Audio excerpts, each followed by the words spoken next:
டூபே சிஎஸ்கேவின் ஒரு மிகப்பெரிய வெப்பனாக இருக்க போகிறாரு. சிஎஸ்கே டீமில் அவருக்காக ஒரு புதிய ரோலை வந்து கொடுக்க போகிறாங்க. அதுக்கான ப்ராசஸையும் நம்ம சிஎஸ்கே இப்போ வந்து ஸ்டார்ட் பண்ணியிருக்காங்க. அது என்ன ரோலு, இப்போதைக்கு டூபே என்னென்ன பண்ண முடியும், இப்போதைக்கு அவரோட பர்ஃபார்மன்ஸ் எப்படி இருந்துட்டு இருக்குது, இதை பற்றின ஒரு ஃபுல் டீட்டெயிலை பற்றி நம்ம அஸ்வினோட மாட்டா வாஷிங்டன் சுந்தரை சிஎஸ்கே ட்ரேட் பண்ண போகிறது இப்போ கன்ஃபார்மான அப்டேட்டாக வந்து சொல்லப்பட்டிருக்கு. இந்த அப்டேட்டை யார் கொடுத்துருக்காங்க, அஸ்வினோட மாட்டா எடுத்துகிட்டு வர்றதுக்கான காரணம் என்ன, ஜிடி என்ன காரணமாக இவரை வந்து ட்ரேட் பண்ணுறாங்க அப்படிங்கிறது இந்த வீடியோவில் பார்த்துடலாம். அதுக்கு முன்னாடி சேனலுக்கு புதுசாக இருந்தீங்கன்னா சப்ஸ்கிரைப் பண்ணிக்காங்க. இந்த வீடியோக்கு ஒரு லைக் கொடுக்கலன்னா லைக்கே கொடுத்துருங்க. ஃபஸ்ட்டு நம்ம வாஷிங்டன் சுந்தரை பார்த்துடலாம். அஸ்வினோட மாட்டா நம்ம சிஎஸ்கே ஒரு எடுத்துகிட்டு வர போகிறாங்க அப்படிங்கிற அப்டேட்டை ஏற்கனவே நான் வந்து சொல்லியிருந்தேன். ஸோ இப்போ கன்ஃபார்ம் பண்ணுற விதமாக பார்த்தீங்கன்னா ஒரு கன்ஃபார்மான அப்டேட் வந்து கிடச்சிருக்கு. நம்ம அஸ்வினே பார்த்தீங்கன்னா இதை வந்து உறுதிப்படுத்தியிருக்காரு தன்னோட யூடியூப் சேனலில். வாஷிங்டன் சுந்தரை சிஎஸ்கே வந்து ட்ரேட் பண்ண போகிறாங்க. அதுக்கான ப்ராசஸ் ஆல்மோஸ்ட் வந்து முடிஞ்சிருச்சு. பட் இருந்தாலும் அதை ஒரு மிகப்பெரிய சஸ்பென்ஸாக வந்து வச்சுருக்காங்க. இன்னும் கொஞ்ச நாளில் இதை பற்றின கன்ஃபார்மான அப்டேட் வந்து வெளியாகும் அப்படிங்கிற மாதிரி நம்ம அஸ்வினை வந்து சொல்லியிருக்காரு. நம்ம சிஎஸ்கே இவர் என்ன காரணமாக உள்ள எடுத்துகிட்டு வராங்க அப்படின்னா, அஸ்வினோட இடத்துல ஃபுல்லாக இவருக்கான வாய்ப்பை வந்து கொடுக்க போகிறாங்க. ஆடில் வந்து வாய்ப்பு வந்து கன்ஃபார்மாக கிடைக்க போகுது. ஏன்னா டீசெண்டாக பார்த்தீங்கன்னா பேட்டிங் வந்து பண்ணுவார். அது மட்டும் இல்லாமல் ஃபீல்டிங் பவுலிங் அப்படின்னு மாஸ் காட்டுவார். இளம் வீரராக வந்து இருந்துட்டு இருக்காரு.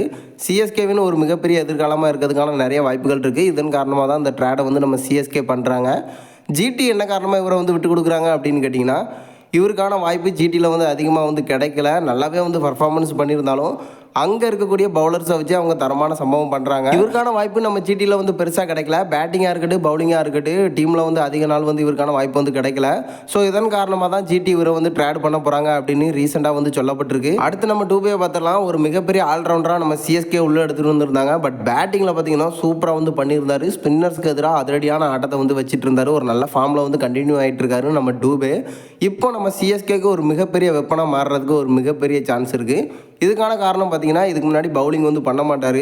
ரீசெண்டாக பார்த்தீங்கன்னா ஆசிய கப்பாக இருக்கட்டும் வேர்ல்டு கப்பாக இருக்கட்டும் அங்கங்கே அப்பப்போ பவுலிங்கான வாய்ப்பை வந்து கொடுத்துட்ருக்காங்க. பவுலிங் பர்ஃபார்மன்ஸை பொறுத்த வரைக்கும் சூப்பராக வந்து பண்ணிகிட்ருக்காரு. அது மட்டும் இல்லை, பவுலிங்லேயே ஒரு மிகப்பெரிய மாற்றம் அப்படின்னா ஒய்டு லைனை கனெக்ட் பண்ணி தான் நம்ம டூபே ஃபுல்லாக வந்து பவுலிங் பண்ணிகிட்ருக்காரு. நிறைய மேஜிக் பவுலிங்லாம் பண்ணிகிட்ருக்காரு நம்ம டூபே. ஆல்ரெடி வந்து பார்த்துருந்தோம், ஆசிய கோப்பையிலலாம் சூப்பராக வந்து பவுலிங் பண்ணியிருந்தார்.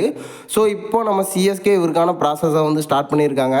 நம்ம சிஎஸ்கேவில் ஒரு மிகப்பெரிய ஆல்ரவுண்டராக இவரை எடுத்துகிட்டு வர போகிறாங்க. பவுலிங் வாய்ப்பாக நம்ம சிஎஸ்கே வந்து ஃபுல்லாக கொடுக்க போகிறாங்களாம். ஸோ இப்போதைக்கு பார்த்தீங்கன்னா டெத் ஓவரில் வந்து சூப்பராக பண்ணியிருக்காரு ஆசிய கோப்பையில். இதன் காரணமாக நம்ம சிஎஸ்கே இவருக்கான வாய்ப்பை கொடுக்கறதுக்கு நிறைய வாய்ப்புகள் இருக்குது அப்படின்னு ரீசெண்டாக வந்து சொல்லப்பட்டு இருக்கு. நம்ம சிஎஸ்கே டீமுக்கு பேட்டிங்கில் மட்டும் சம்பவம் பண்ணால் நம்ம டூபே பவுலிங்லேயும் சம்பவம் பண்ணுறதுக்கு அதிக சான்சஸ் இருக்குது. எனக்கு தெரிஞ்சு இந்த தடவை அவருக்கான பவுலிங் வாய்ப்பு வந்து கிடைக்கிறதுக்கான வாய்ப்புகள் இருக்குது. அப்படி கிடைச்சா ஒரு தரமான சம்பவத்தை பண்ண முடியும். டூபேயை பொறுத்த வரைக்கும் இப்போதைக்கு நல்லா பவுலிங் பண்ணுறதுனால நம்ம சிஎஸ்கேக்கு ஒரு மிகப்பெரிய ப்ளஸ்ஸாக இருக்கும் அப்படிங்கிறதுல எந்த ஒரு மாற்றமும் இல்லை. நீங்கள் என்ன நினைக்கிறீங்க, நம்ம டூபேக்கு சிஎஸ்கேயோட பிளேயிங் லெவலில் வாய்ப்பு கிடைக்கிறது மட்டும் இல்லாமல் பவுலிங் வாய்ப்பு வந்து கிடைக்குமா கிடைக்காதா, வாஷிங்டன் சுந்தரை எடுத்துகிட்டு வந்து நம்ம சிஎஸ்கே என்னென்ன சம்பவத்தை பண்ண முடியும் அப்படிங்கிறத மறக்காமல் நம்மளோட கமெண்ட் பாக்ஸில் தெரிவிச்சிருங்க.